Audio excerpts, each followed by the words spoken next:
নমস্কার, দিব্যা বার্তায় আপনাকে স্বাগত জানাই। আশা করি আপনারা সবাই খুব ভালো আছেন এবং জীবনে শান্তির পথে এগিয়ে চলেছেন। আজ আমরা এমন একটি বিষয় নিয়ে কথা বলবো যা নিয়ে আমরা অনেকেই কখনো না কখনো ভেবেছি। আচ্ছা, আপনারা কি কখনো ভেবেছেন যদি আমাদের সত্যিই কোনো পূর্বজন্ম থেকে থাকে তাহলে সেই জন্মের কথা আমাদের কিছুই মনে থাকে না কেন? যদি পুনর্জন্ম সত্য হয় তবে আগের জন্মের স্মৃতিগুলো কোথায় হারিয়ে যায়?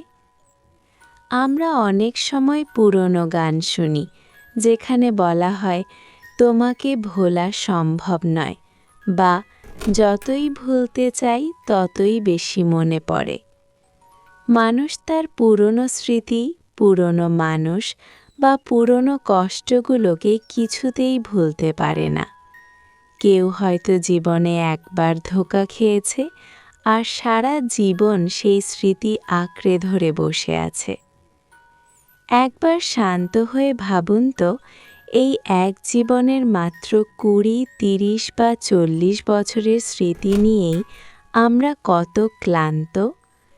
এই জীবনের ছোট ছোট কষ্ট, কে কবে আমাদের অপমান করেছিল, কে কবে আমাদের ছেড়ে চলে গিয়েছিল, এগুলো ভুলতেই আমাদের মেডিটেশন করতে হয়, মনকে শান্ত করার ক্লাস করতে হয়।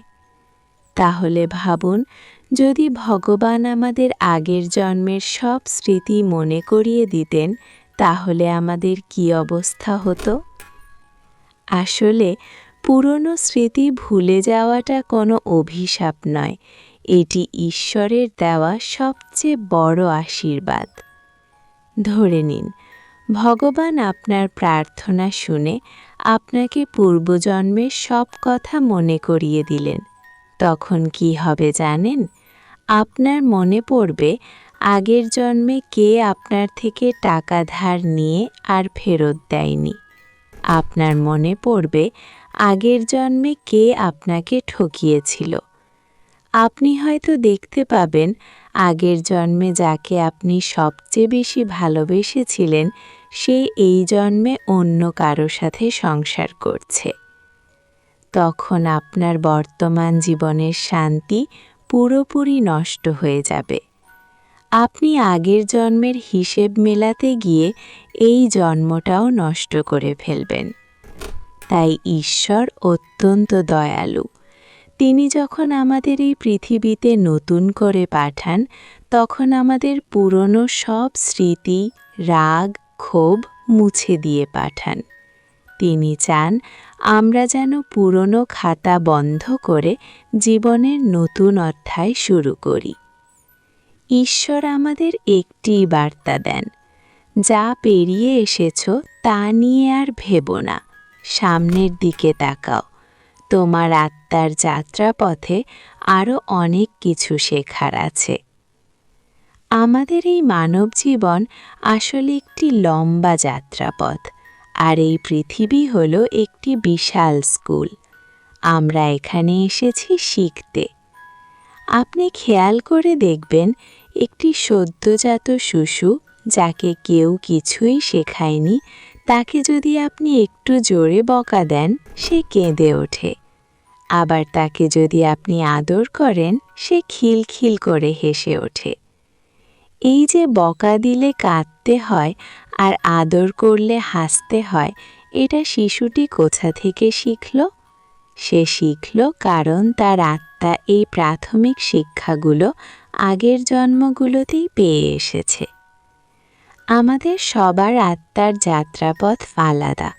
কেউ হয়তো খুব শান্ত স্বভাবের, তাকে কেউ অপমান করলেও সে সহজে রেগে যায় না, সে বিষয়টাকে এড়িয়ে যায়, কারণ তার আত্মা আগের জন্মেই রাগ নিয়ন্ত্রণের শিক্ষাটি সম্পূর্ণ করে ফেলেছে। আবার কেউ হয়তো খুব অল্পতেই রেগে আগুন হয়ে যায় বা ছোটোখাটো বিষয় নিয়ে সারাদিন অশান্তি করে। এর মানে হলো তার আত্মা এখনও সেই শিক্ষাটি পায়নি, তাকে এই জীবনে সেই লেসন বা শিক্ষাটি শিখতে হবে। তাই আপনার জীবনে যে মানুষগুলো আপনাকে কষ্ট দেয় বা যে পরিস্থিতিগুলো আপনাকে হতাশ করে, সেগুলো আসলে আপনার আত্মার এক একটি পরীক্ষা। আমাদের জীবনের সবচেয়ে বড় এবং কঠিন শিক্ষাগুলোর মধ্যে একটি হলো প্রতারিত হওয়া বা ধোঁকা খাওয়া। হতে পারে প্রেমে, হতে পারে বন্ধুত্বে কিংবা ব্যবসায়। যখন আমরা খুব কাছের কাউকে বিশ্বাস করি এবং সে আমাদের সাথে বিশ্বাসঘাতকতা করে, তখন আমাদের পৃথিবী ভেঙে পড়ে। আমরা ভাবতে শুরু করি, আমার সাথেই কেন এমন হলো? আমি তো কারো কোনো ক্ষতি করিনি। অনেকে তো এই কষ্ট সহ্য করতে না পেরে জীবন শেষ করে দেওয়ার কথাও ভাবেন। কিন্তু প্রকৃতির নিয়ম বড়ই অদ্ভুত। প্রকৃতি বা মহাবিশ্ব এই সব আবেগ বোঝে না।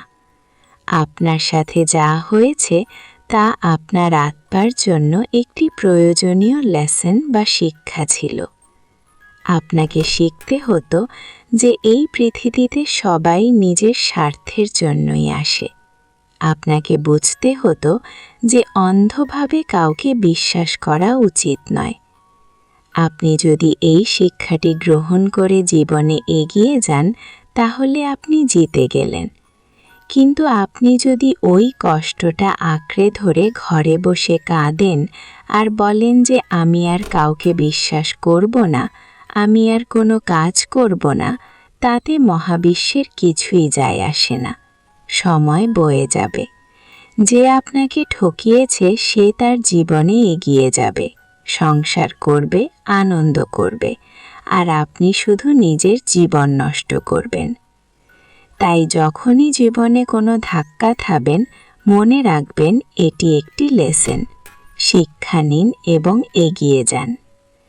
এখন আপনাদের মনে একটি প্রশ্ন আসতে পারে, এত যদি কষ্ট, এতই যদি পরীক্ষা, তাহলে আমরা এই পৃথিবীতে জন্ম নিলাম কেন? আমরা তো ঈশ্বরের কাছে শান্তিতেই ছিলাম। এর উত্তরটা খুব মজার। ধরুন আপনি বাড়িতে খুব শান্তিতে বসে আছেন। হঠাৎ আপনার মনে হলো বাইরে মেলা বসেছে, একটু ঘুরে আসি। মেলায় গিয়ে দেখলেন প্রচণ্ড ভিড়, গরম, ধাক্কাধাক্কি।